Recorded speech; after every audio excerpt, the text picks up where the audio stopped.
শুনেছে দেখবো না, ওয়াজ শোনার পরে কতটা আমল করেছে দেখবো এবং তার বদলা আমি দিয়ে দেব। ও বাবাজিরা, ভাইয়েরা, আল্লাহ, আজকের এই মাহফিলে আমরা যদি ওয়াজ শোনার পরে আমরা যদি আমল করতে পারি, হতে পারে আজকের এই মাহফিলটা আমাদের জন্য নাজাতের ওসিলা হয়ে যাবে। তাই আমরা সবাই আমল করব, বলুন ইনশাআল্লাহ। বাবাজিরা, ভাইয়েরা, আল্লাহ, আমি বেশি ভূমিকা না টেনে সরাসরি তাফসীর করব পবিত্র কোরআন থেকে। পবিত্র কোরআন আল্লাহ তাবারক তাআলা কি, যে ব্যক্তি কোরআন পড়ে আর যারা কোরআন শোনে, কোরআন ডাইরেক্ট তেলাওয়াত হোক বা তাফসীর হোক, যিনি করেন আর যারা শোনেন, আল্লাহ তাবারক তাআলা উভয়কে ভালোবাসেন এবং তাদের উপরে আল্লাহ রহমত নাযিল করে। যারা বলে ওগো আমার বান্দারা, যখন তোমাদের সামনে কোরআন তেলাওয়াত করা হয় তখন তোমরা কান লাগিয়ে শোনো আর তোমরা চুপ থাকো। যদি এই কান লাগিয়ে শুনতে পারো আর চুপচাপ থাকতে পারো, লাআল্লাকুম তুরহামুন, আল্লাহ বলছেন তোমাদের উপরে দয়া করা হবে, তোমাদের উপরে রহমত নাযিল করা হবে। বলুন আলহামদুলিল্লাহ। তো কোরআন থেকে ইনশাআল্লাহ আমি এই যে কথা বলবো, ইনশাআল্লাহ আপনারা মনোযোগ দেবেন। সূরা আল ইমরান এবং মারিয়াম থেকে, মারিয়াম আলাইহিস সালাম আর ইমরান নবীর শানে কিছু আয়াত আমি তেলাওয়াত করেছি। দোস্ত বুজুর্গ আজিজ, পবিত্র কোরআনে আল্লাহ তাবারক তাআলা অসংখ্য অগণিত ঘটনা বর্ণনা করেছেন। অগণিত ঘটনা, আদম নবীর ঘটনা, মুসা নবীর ঘটনা, ঈসা নবীর ঘটনা,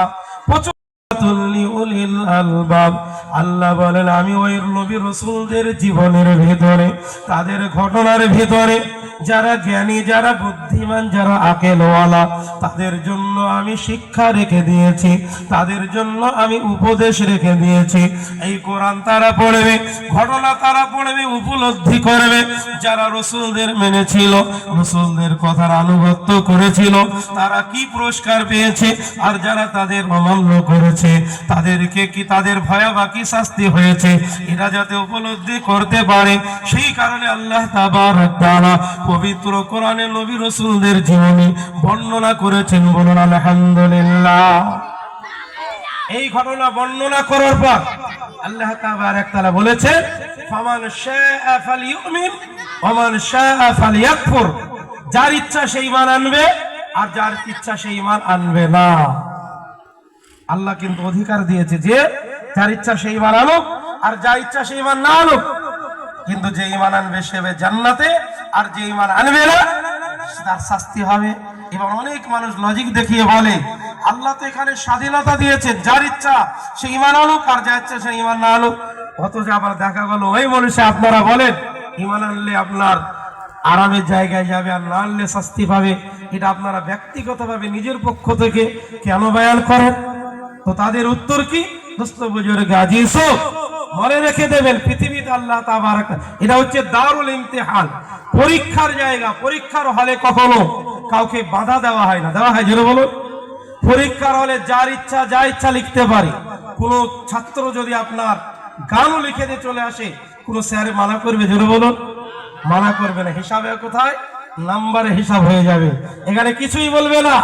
অনেক বদমাইশ ছেলে থাকে, পরীক্ষার হলে মাধ্যমিক পরীক্ষা দেখবেন গান লিখে দিয়ে চলে আসে। হ্যাঁ, অনেকে আপনার উল্টো পাল্টা গালিগুলোজ লিখে দিয়ে চলে আসে। অনেক গবেট মার্কা ছেলে থাকে কি থাকে না? যেটা বলো। এরকম আর পরীক্ষার আপনার হলে ইতিহাস পরীক্ষা চলছে, তো সে আপনার করেছে কি, আপনার ইতিহাস পরীক্ষা ও আপনার যায় কোথায় লিখছে, ওখানে আপনার পরীক্ষা প্রশ্ন এসেছে যে পলাশী যুদ্ধ সম্বন্ধে যা জানো তাই লেখো। কি বলেছে? পলাশী যুদ্ধ সম্বন্ধে যা জানো তাই লেখো। বাস 10 নম্বর।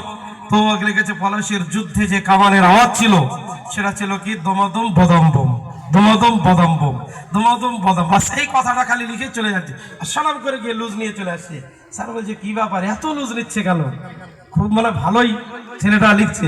তাড়াতাড়ি এসে দেখছি একই শব্দ, দমদম বদম্বম। ও তখন তার স্যার থাকলে সালাম করে, এরপরে লুজ আনতে গেছে, বলে আর লুজ হবে না, লুজ হবে না। বলে না, আপনার লাস্টে তখন মোটা করে লিখে দিল যে লুজ পেপারের অভাবে পলাশির যুদ্ধ এখানে ইতি, কিন্তু আপনার ওকে বাধা দেওয়া হলো না, ওটা কেটে দেওয়া হলো না, যা লিখেছে যেটুকু লিখেছে ওকে বলে ঠিক আছে থাক, তোমার নম্বরে হিসাব হয়ে যাবে। দোস্ত বুজুর্গ, অনুরূপ ভাবে আপনার